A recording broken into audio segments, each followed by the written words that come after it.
Let's be honest, every coach or therapist has had that moment where we feel frustrated.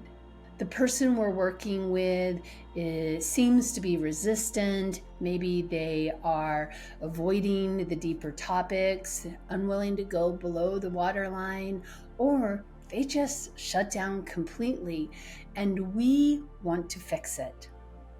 But what if those moments are actually opportunities in disguise? Moments for us to create trust and safety, as well as get curious with ourselves. On today's video, let's get into it. I would like to share with you a number that just blows my mind, which is right now, 37% of you have subscribed to this channel, and for that, I am grateful. But that also means that 63% of you who are watching this content have not yet subscribed to the channel, and that is a number I would like to change. If you're enjoying this content, the simple, easy thing you can do to help sustain the work that I am doing is to subscribe to the channel. So I want to thank you in advance, and let's get back to the video.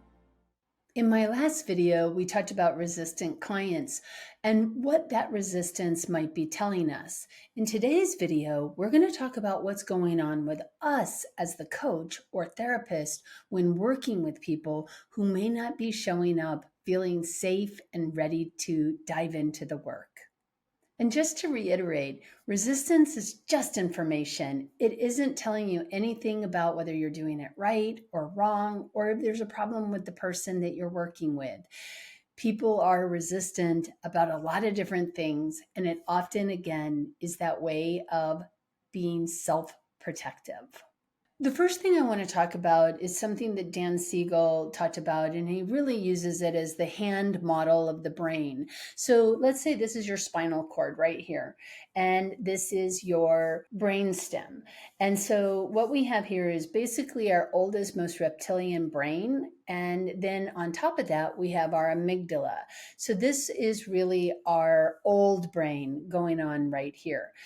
In humans, we have this whole prefrontal cortex. This is where the magic happens when we are being creative or insightful or developing awareness. This is where making reasoning is a big part of this also, logic, those sort of things, critical thinking. It all happens in this region of the brain. But what happens when this older brain gets activated is it sends us into what we've often heard described as fight, flight, freeze, freak out, and fawning. So we're going to kind of talk a little bit about this because from a brain system way of thinking about it, and we're going to talk about this as sort of the downstairs brain. This is that survival brain where our amygdala and our brain stem are being activated. This leads to all of those freeze, freak out, fawning, any of the fight responses that people have, those defense strategies. The upstairs brain is really where we have reflection, empathy. It's where we are creative and have insights. And that all happens in this prefrontal cortex. So let me just describe polyvagal theory in a nutshell. Polyvagal theory is the idea that we have a vagus nerve and it really regulates our entire body. And the way that the vagus nerve is either responsive is either in a sympathetic state, which is this fight, flight, freeze, or freak out, or in a parasympathetic state, which is really a calm, relax, digest, much different state. And within the sympathetic state, there's sort of two ways that people respond. And it could be their hyper arousal, where they get really agitated, anxious, maybe really angry, or it is a shutdown, which is a hypo arousal. In the parasympathetic state, this is really what we call the ventral vagal state, which is an optimal state, and it is about safety. It is when people are fully present. It is when they feel connection with each other. It is also a state in which we are, again, creative, thoughtful, insightful. We can reason. Our prefrontal cortex is fully online in this ventral vagal state, or the parasympathetic state. So Now that we have that little bit of background, I want to talk about what do we do when the client or thinker, as I like to call them, comes into a session with us and they are clearly in either a hyper or hypo aroused state. They are very much in that sympathetic nervous state, very wound up, anxious, maybe talking a mile a minute, or very shut down. Any of that is possible. What do we do to support their process, but also to support ourselves? The first thing we want to be thinking about is how are we calibrating our own system? How are you regulating yourself? And so, this idea of regulation and co regulation really comes from this idea that if I'm in a calm state of mind, even if you're in a hyper or hypo arousal state of being, if I can keep my own regulation calm and centered, balanced, I'm going to have an impact on your state. It kind of goes into mirror neurons where we mirror what is happening around us. But I think there's also even a deeper energetic state of being when one person is really anxious and another person is really calm. The tendency is for the anxious person to become more calm. You see this happen when people are arguing. If one person, not in a snarky way, remains calm, but remains attentive, connected, and calm, it has a tendency to lower the temperature on even anger. Now, this doesn't work if what you do is you just shut down yourself and go into a hypo aroused state and you just shut down, because that's going to intensify the other person. You see this a lot in couples work where one person shuts down and the other person escalates. But this is about presence. This is about being fully present with another human being and regulating ourselves at the same time, so that what we're doing is we are starting to take the temperature down energetically. Your presence matters. Our presence can show through in multitudes of ways. Some of it is being very clearly present, but also silent. We don't have to add words. We can just sit there and just be with a person while they're having their experience. I think the tone and pace of our language matters. The way that we're breathing even matters. So if I'm breathing and I'm doing a lot of while somebody else is in an aroused state of mind, it is going to amplify the arousal state. If what happens is instead is they come to me in an aroused state and I just stay really calm. I'm breathing, I'm attentive to and attending to where they are. And I'm just staying in a calm state of mind, but fully engaged, fully engaged. It's going to lower again that arousal state because they're being listened to and they're not being dismissed. When people come into a session and they're like hyper aroused and they're very anxious or they're just sort of scattery or whatever, I think most of us at this point have spent enough time watching YouTube, as you are right now, or TikTok or something. Most of us have some strategies that we have practiced to help us get into a relaxed state of mind. If you were going to ask a person a question when they're in one of these states of mind, the question might sound something like, what do you need in this moment? Let them tell you. I wouldn't start by saying, you seem really anxious to me right now. Do you want to do a breathing exercise? I don't think that's the way to allow a person to have agency, nor is it a way for us to engage them in the process of what they need. I think if I ask, what do you need in this moment? Or even if I share a reflection, I'm really feeling the energy of like, wow. And I'm wondering, what do you need in this moment so that you can be present too? I think when somebody comes into a session and they're like all over the place and we reflect back to them, I'm really sensing the, what do you need right now to be in the best state for yourself? I think in a question like this, what we're doing is we're really making the invitation to the other person.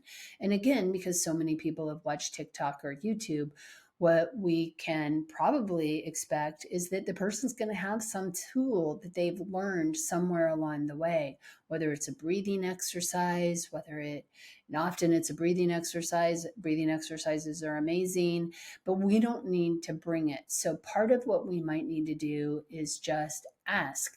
I know for myself, laughter is a huge way of me releasing a lot of extra tension. So I might want to can I do some laughter yoga? Or I think for a lot of people also like just moving your body, like getting it all out of your system. And sometimes people really need these things in order to kind of get rid of the energy, that maybe the extra energy that they have cycling through their system at this moment. Excuse the quick interruption, but I wanted to make sure that you knew that you were invited to my monthly Coaches Q&A. It happens every third Monday of the month, and we talk about all things coaching. We talk about coaching demos, we talk about competencies, we talk about what to do with resistant clients, we talk about all sorts of things. Plus, we have an added networking event at the end of it. So you are invited to join this community. I would love to see you there. And on that note, let's get back to our regularly scheduled programming. As we discussed in the other video, resistance is really not about defiance or not wanting to share. It's really about safety and taking care of oneself. So the thinker system is protecting them at the moment that they're feeling that way. So when you start to feel that you are getting activated, whether it's frustrated or whatever it is that's showing up for you, you too are falling into a defensive strategy. And this is a really interesting place to be curious. A good way to begin to get curious with ourselves is that we're going, what is going on with me right now? That's a great way to start to get curious. I think another way is what might be going on for them that's leading to this. And if we were going to ask any question at this point, we might ask something like, what are we bumping into that is needing to be protected? Or is there anything that would be important to take a pause for and really sit with or acknowledge?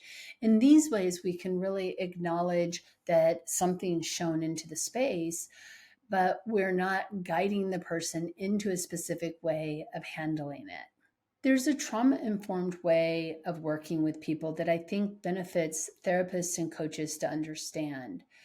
First, we must get to a place of safety and stabilization. Nothing's going to happen in this spin that people may be bringing into a conversation. It is only after we're stabilized and are feeling safe that we can begin to process and develop awarenesses and insights. And then the third state is when we are able to really integrate those insights into meaning and learning and how we might move forward with them. But if we can't get to that place of safety first, none of the rest of it is really going to happen, because any processing that happens isn't going to last very long, because a brain that's in a heightened state of arousal or shutdown does not lay down memories the same way as a brain that is fully engaging the prefrontal cortex and is in a state of safe psychological safety and no sense of threat. The next piece I think is really important goes back to, how are we feeling about ourselves? What is the judgment that we may be putting onto the client, but also what is that about ourselves that we need to be paying attention to?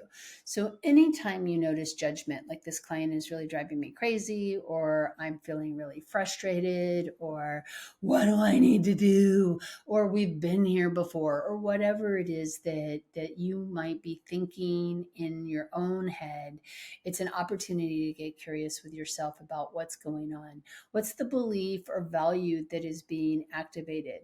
I know for me, and I can only speak for myself, that when I've ever gotten frustrated with somebody where I feel like we're kind of cycling through the same material over and over again, the thing that I have had to really pay attention to is, what is my expectation of this other person?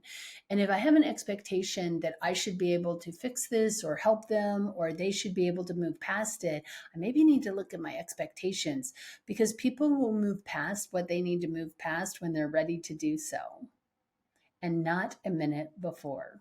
I also think we need to take a look at our own judgment of others because it doesn't take very much, given that we all naturally are pretty self judgmental and we can really mess ourselves up with our own internal narratives, that any perception of judgment by you is going to feel like another threat. I remember sitting with a client one time and he said to me, "You're judging me at this moment." And I said, "Honestly, I am not feeling any judgment towards you because I'm really reflecting on my own experiences that have been similar." And he perceived the judgment even when it wasn't there. So being able to speak to that or to recognize when our own judgment comes into the equation is really crucially important. I don't know if you're familiar with the Socratic Method or not, but the Socratic Method is really a way of having a conversation that is based on we're both in this together. It's about inquiry, there can be challenge, but it's really about how we explore ideas, values, conflicting belief systems that we may have. And it's a way of uncovering and what is really happening, having people develop self awareness, and it promotes critical thinking. So, as you might imagine, it is named after Socrates. He was alive about 400 years BCE, before common era, and he was the founder of this idea of Socratic method, which is really this idea of we're questioning our beliefs and the way that we think about things to learn important things about ourselves. The Socratic method really is a tool for partnership, but it is not a tool for pressure. So it is not about asking questions at any cost. It is about asking questions that are useful to the person in the state that they find themselves. And I wanted to define co regulation just really quickly, a little bit more deeply. It is essentially two or more people who are helping each other manage their emotional states, especially during times of stress or emotional upset. Also, one person can support regulating another person. So it has to be two people who are emotionally dysregulated. It can be one person who's regulated and one person who is not. The ways that we may do this is recognizing that one, this is a nervous system to nervous system experience. It's not about your head, it is about how your body is responding and reacting to the situation. So it's not about doing something to the person or for the person, it is about how we are being with the person. That can really show up, and I mentioned it a little bit earlier, but it can really show up as how we're breathing with another person. It may also be sort of a loosening of our own body as we're having a conversation with someone. The tone of our voice and the pacing of the way that we are speaking matters. I know for myself, when I've ever worked with somebody who's highly in a state of arousal, slowing down my talking and being slowing down my talking and lowering the pitch of my voice. Talking at a really high, fast pace isn't going to be very useful in this moment. So we really want to take it down a notch. And these things, between that and the slowing down of our own breathing, slowing down of our heart rate, these are things that signal safety to another human being. By doing these things, you become a regulating presence for another human being. And you're saying basically, you're not alone, I'm fully here with you, and I'm not judging you. So again, resistance is not the end of the road. It's just information. And we need to be paying attention to our own resistance and judgment and activation, as well as that of the thinker that we're working with. So, the invitation to you this week is to slow down, slow your pace, slow your tone, lower your tone. When you notice the thinker pulling back or spinning up, and instead of filling any silences with words, just get curious with yourself. Maybe ask yourself, what is happening right here beneath the surface for them and for me, so that you can begin to regulate yourself and provide that mirroring that will be supportive to the thinker you're working with. And if you want to go deeper with partnering with people, building safety and building your presence is fundamental. So, on that note, thank you so much for being here. Please, again, subscribe, like, leave comments, check out related videos that'll be coming up, and happy coaching. Cheers.